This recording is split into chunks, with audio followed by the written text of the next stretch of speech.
Good evening, YouTubers. Welcome back to a brand new edition of Matt's Vlogs. It has been a very, very long time since I made one of these videos, and even just to find the courage to sit here tonight and make one has been a bit of a challenge. I am currently working with some new equipment that I purchased recently. The headphones are not going to be the ones that are staying, but I've got a new mic set up. I've got like a mixer board. It's a very, very basic setup, but it seems to be working very, very well. I haven't quite figured out background music, so if that is overlaying the sound of my voice, I do apologize. Right, what's the reason behind this? Well, I'm on a week off from work, and I have been trying to keep myself busy, and obviously if some of you watch my previous videos, it's always been trouble for me to keep busy and keep myself occupied. So I decided to bite the bullet and get back into podcasting and hopefully making more videos. I have last night recorded a podcast on my channel Everything Matters. I had a little bit of help with a script. I had a script for this one, just some pointers to talk about. I haven't for this. This is completely made up as I go along, but I thoroughly enjoyed making that podcast last night, and I intend to make more. Now that I've got this setup sorted, I've got a second microphone, so I've got two, so friends can join me on this. I'm not sure how the camera's going to work. It might be just a case that we sit side by side and then we just have one microphone, or is it the case of where it's just my camera on and we've got it set up somewhere where we can talk. But I definitely want to record more podcasts going forward and talk about all sorts of things on there, especially my journey, which I'm still on, and I will touch on that just a little bit later on. But for me, it has been an incredibly busy couple of years. I haven't really stopped. It's mainly around work. As you can see, I'm still in my second flat. Obviously, some of you may remember the dingy old one that I was in, which is about 10 minutes up the road, which was my first home, which I still sometimes miss. I still kind of ponder why I moved here, but obviously I did for the room. I've also got some little updates as well, what's happened in my life and who's joined me in my life in the last sort of year as well, and people that have departed as well. So it's going to be this won't last more than 10 minutes, so hopefully it might not even last that. It might be 5 minutes. It's just me to get back into it and try and feel a bit comfortable recording videos. So what have I been getting up to in the last couple of years? Well, first, straight off the bat, I am actually really proud of myself. I have been about 18 months ago, I joined the local hospital radio. So I'm a presenter at Torbay Hospital Radio. I've been there, like I said, I've been there for 18 months, and slowly I have been building up how many shows I do a week. And at the moment, currently, I'm doing 3 shows a week. I currently do a Wednesday and a Friday night, and that is called The Late Late Show with Matt, and that just is me just having some fun, playing music, playing requests, and just seeing the type of mood that I'm in and what kind of music I play. And then on a Sunday, I do a TV and film show called Cue the Credits. I thoroughly enjoy it. I need to get back into getting in on a Sunday. Work's been incredibly busy recently, and I haven't been able to get my mojo back into radio, but I'm intending to do more shows on, my 3 shows a week. But the intention obviously is to drop a Wednesday night and just do a Friday night and Sunday night, as that seems to be easier for me. Wednesdays I would like to have a full day off, because obviously I volunteer, so I'm constantly on the go 7 days a week, so I would like to have at least one day where I don't have to do anything regarding work wise, but that is a conversation that I'm having relatively soon. But if you want to find out more information about Torbay Hospital Radio, I will leave a description. I will leave the link in the description box below, and you can check that out. But like I say, you can catch me on a Wednesday and a Friday doing the Late Late Show, and obviously on a Sunday night. The full schedule is over at www.torbayhospitalradio.com, where you can find out more information as well, and the full schedule on there of all the presenters. And if you'd like to donate towards the charity, please do. We really do appreciate all the help that we get there. What else have I been getting up to? Well, I also have a new addition to the family here with me. She's currently asleep in her crate at the moment, so she won't be joining us on camera. Like this time last year, almost just towards the end of September, I was joined by my 4-legged little friend called Poppy, my little Cocker Spaniel. She's just over a year old now, and she is still an absolute delight, and also an absolute pain in the backside.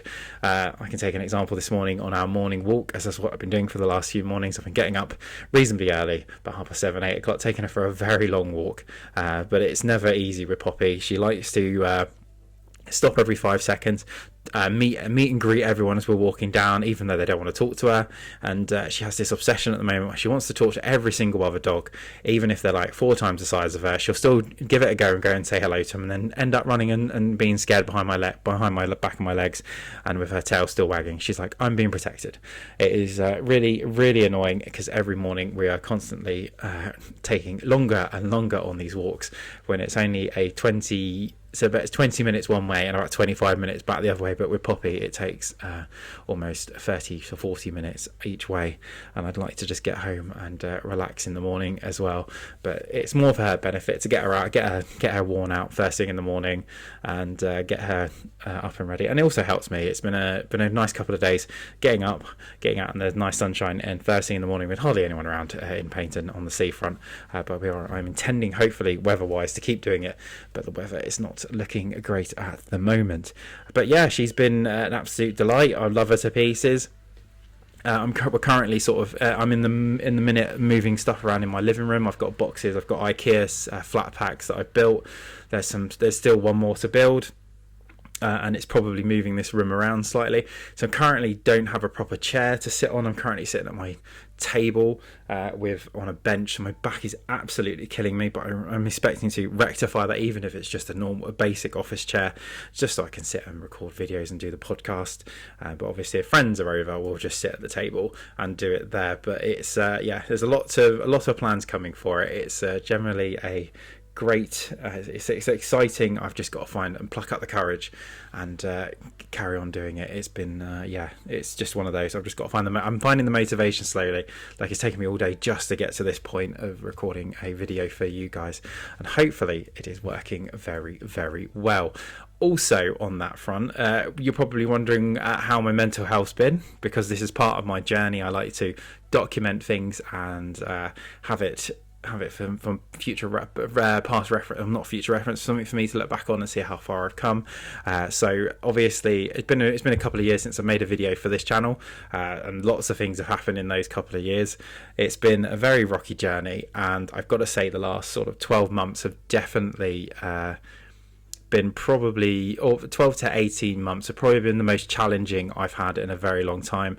We'll go back to May of 2024, and some of you may know that I was going through my journey of trying to find out why I was the way I am, and it was something I went to the doctors about and spoke to them, and obviously autism and ADHD are kind of prevalent in the family, and I decided to just see if I could get myself tested or diagnosed, if that's the way you would put it. So I went to my GP, did a couple of questionnaire tests, and I scored quite highly. So they suspected I could have autism and ADHD. So I went down the route of right to choose. So I've been with Psychiatry K now for 2 years, so it's been a bit of a slog to get there. But May of 2024, I had my first initial assessment for autism. And obviously it came back that I was a very low level autism. It's not massively bad. It's just there are some parts of me that are, and I'm still trying to figure out what parts they are. I know noise is probably one of them. Certain noise is really great on me. It's the way certain textures are feelings. I have a certain way I like to do things, and the way things have to look. It's one of those. It's quite a difficult thing to kind of think about and try and figure out what was kind of going wrong, or not going wrong, but why, kind of figure out who you are with it. But I'm still, to this day, I'm still learning, and I'm doing a lot better than I did, because obviously when I found out, I did take a little bit of a mental health drop. Things went great in my life anyway. There was a relationship breakdown and a lot of things like that were happening, and everything just got on top of me, and I it just got a lot worse. And over the months, I was admitted to Torbay Hospital not once, but twice. For that terrible. I'm not going to say it because I don't want to, bring down the mood of the video. I'm hitting over 10 minutes. This is going to be like 15.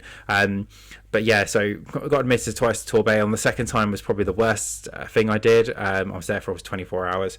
But I made a vow that I wouldn't end up back there, and I've done really well actually. I'm now sort of 12 months, 13 months since I've done anything stupid, which I'm really, really proud of myself with. I've had moments of feeling low, but not to the point where I'm having to get into crisis.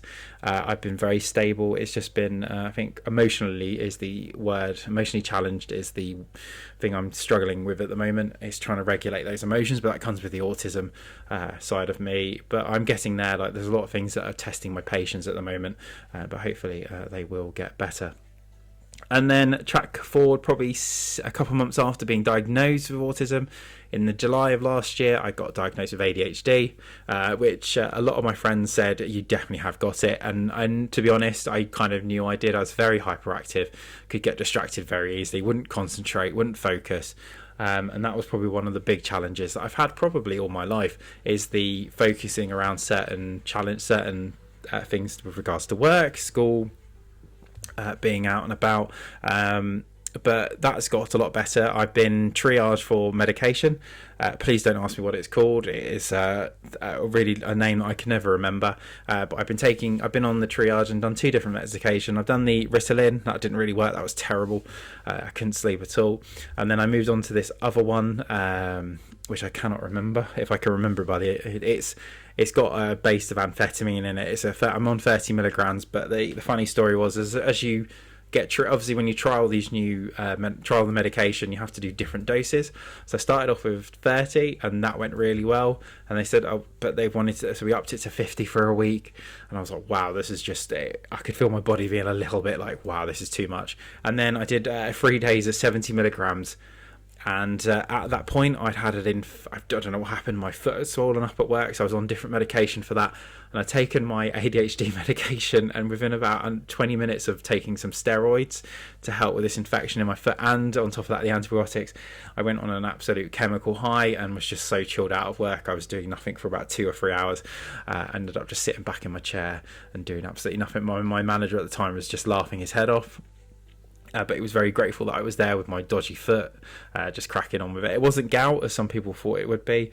But also what I did notice as I came off, I noticed that my heart rate was thumping at 20 miles an hour. It got a lot worse. So I started dropping. So I dropped down to 50. It still didn't feel quite right. And then I said, can I go back down to 30? So we've been back down to 30 for almost a month and a half now, and it's kind of working. I think it does make me drowsy a little bit, but it does help. I do a lot more at work. I'm a lot more focused. But at the moment, I've just got some mental health challenges where I'm sort of trying to keep myself positive about things and stuff like that. But they will get better in time. It's just been a bit of a whirlwind in the last couple of days as well, sort of being off work. So my brain is going, oh, maybe I should worry about work. And I'm like, no, relax.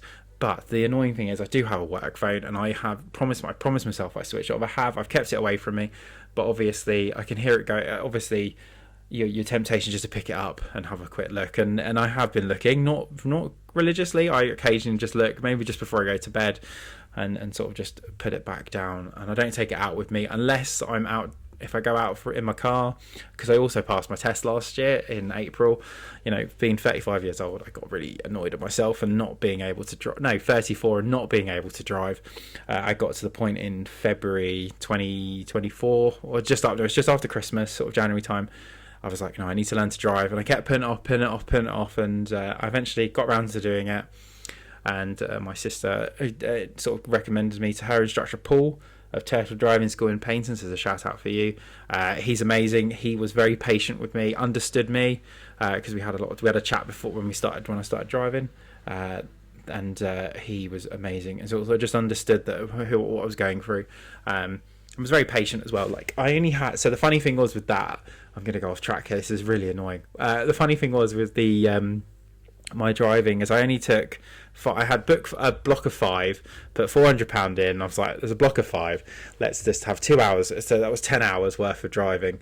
And I did my first lesson with Paul, and it was like an induction. And he was like, to be honest, Matt, I don't think we're going to need many lessons. You're quite competent a driver. You're very safe and careful. If he saw me now, he'd be absolutely livid with me. But he was very encouraging, and he was like, just get your theory test booked in. So I got that booked in for about a month afterwards, so it gave me enough time to revise. But obviously, being me, I'm not very good at revising. But what I did is I downloaded an app on my phone and was just constantly just doing questions every so often. So I'll be getting on the bus in the morning, going to work, doing my questions. I'll be coming home, doing some questions I was literally just on the bus, and when I had 5 minutes of work, I'd quickly stop, do a couple more questions, and I just kept doing them over and over again. And in time, all the theory side of it stuck inside my mind. So when I got into it, the theory test, I was like, fantastic. It was just the hazard perception that I had to sort of try and I had to try and find another. I couldn't do it on an app, so I sort of did it on the computer and did my best of it. But I did pass. I was there's a little trick they tell. Well, you know if you pass, because what they do is they stamp your the piece of paper they give you. So as they turn it over, they have to they put like a stamp on it. It's not like a proper stamp; it's like a paper stamp, and that's when you know you pass. And I sat there, and when I was stood there was someone else in front of me, and I could just see that the guy hadn't done the stamp, and I was like, oh gosh, this is going to be my turn next. Walked up and he clicked it, and he obviously hands you the bit of paper, but you kind of know that I was like, oh, I must have passed, because obviously the person in front didn't. And as I went downstairs, I didn't want to open it until I got outside. So I walked outside, went around the corner. I walked around the corner. It was very early in the morning, so there wasn't many people around, and just opened up my paper and I was like, wow, I passed. I managed to just get through it. It was very close. I can't remember what my score was, but I passed one and a couple of marks. So I think I was 40, is it 45 out of 50 you have to get, and I got 46, so I was very lucky. And then the hazard perception, I think I got like 65 or something, so that was really good. And then I told Paul, and then Paul was like, right, we need to get you booked in for your test, and we're only on lesson 3 by then. And I was like, Paul, are you sure? So we did another lesson, and we were doing this cancellation. So we were looking for a cancellation. I booked a test for 3 months' time. It was like the only thing I could get. So I left it all with Paul. So I gave him my login details for this app, and he found literally that week. So within 5 days of it, I think it was like the following Thursday. So I did my theory on the Friday, and by the Wednesday, Paul had found me a test at Newton Abbot. And I headed over there. I remember I was at work at the time, so I was going to go off for 2 hours and then come back. So I obviously drove over there. I went this different way that I'd never driven before, and Paul had been like, why are you going this way? Because I was like, well, there's traffic on the ring road, so it was easier to go up through Whipple Pen and come around. This is somewhere I live in Devon. And he was in always like, you've never driven this before, have you? I said, no, but I've seen my stepdad do it like hundreds of times, as I've been, as he drives all the time, like obviously because he drives everywhere, so he knows all the back roads and stuff. And so I drove down this road. He was like, oh, I never knew this. This is a lot quicker sometimes, isn't it? I was like, yeah, it can be. And we brought us around to the top of the town, and obviously I drove through. And we did a couple of manoeuvres, and then I got into the test centre, and he told me about the 3 examiners, and he was like, I won't name him, Mr. Smith, he's very sort of very sort of posh, and he was like, if you get him, you're gonna struggle. And I was like, great. And then there was 2 others. There was obviously 3 tests going on at the same time. There was mine and 2 others. So Mr. Smith came out and called my name, and I went, bugger. So I walked over, he took my driving provisional, he kept it with him. We went to the car, did the registration test, and he was like, would you like your instructor to come? And I was like, no, I'm going to be good. So I've left Paul at the test centre. I've gone out driving, and we did this test route, and Paul was like, and I remember going out and driving towards this bit, and I was like, I've not been this route yet. This is the one bit that I hadn't gone on. We did a couple of test routes, like we'd gone around most of the routes, sort of like just naturally driving. And he took me down King's Kerswell in this area that I'd never driven in, and I was absolutely crapping myself. Because there's this point in King's Kerswell, no one's going to know where it is. There's a very narrow high street in King's Kerswell. There's a co-op on the left, and there's loads of parked cars. And as I was driving down, I had the right of way, and this car kind of just came at us, and I kind of just, obviously I slowed down because I naturally saw him coming towards me. I slowed down and just tried to move over, and he didn't say anything. I was like, okay, I had to kind of mount the curb a little bit. There was no one on there, but I did it safely. I think I mounted the curb, I can't remember. I did something, and then nothing. He didn't say anything. I didn't see him tap his thing, so obviously I might not have got a minor. And then we went into the car park, and I had to do the bay reverse park, and I think I was quite lucky with the way it was, because I naturally pulled in. I wasn't quite happy with it, so I looked out, pulled back up, and just straightened up and came back in, cut engine off, and he was happy. It was like, right, when you're ready to go, carry on. Went out, did the rest of it, did the sat nav bit, and then got back to the test centre, and I thought to myself, I think I passed, but I'm not going to get cocky. I think I might have had a couple of minors on there with regards to the co-op incident and the reverse pay park, because I wasn't quite sure that I'd done well enough. And obviously he called Paul into the car, and Paul was sitting behind me, and he went, right, are you ready? And I was like, okay, yeah, no, go for it.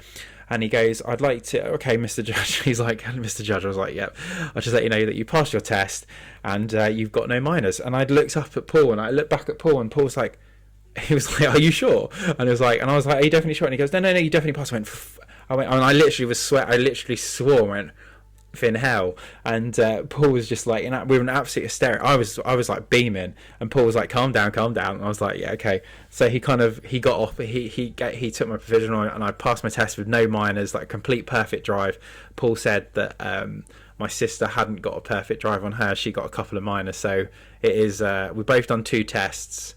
And I obviously I was going to be naturally the better driver with my 0 minors, but my driving now has got a lot to desired. It's not as great as it was. I think I've managed just to find my comfiness, and I don't really take a lot of shite from other drivers. I get very impatient, and if there are inconsiderate people on the road, they will get an effing and blind.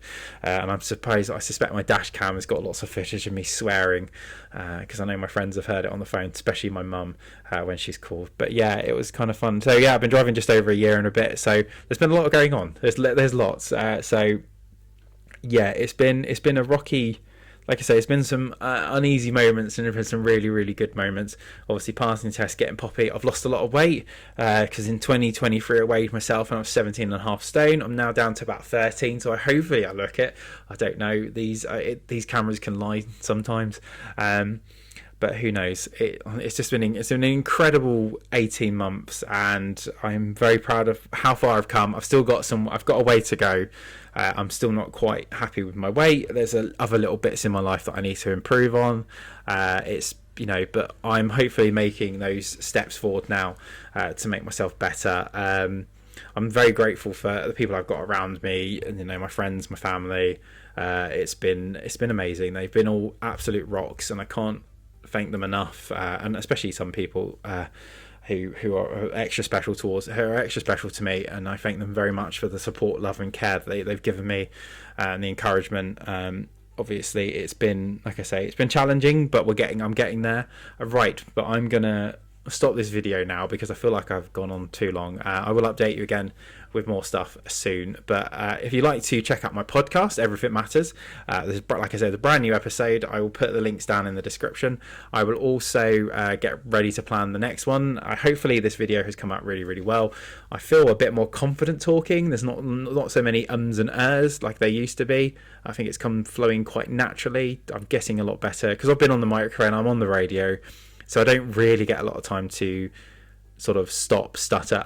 But if I do, it's just natural towards me that I normally do that. But right, and I say right a lot, so if I do say that, I do apologise, and I apologise a lot. There we go. I'm going to leave you all to it. Thank you for watching. I will see you all again on the next edition of Matt's Vlogs with an update and let you know how I've been getting on. So take care, everyone.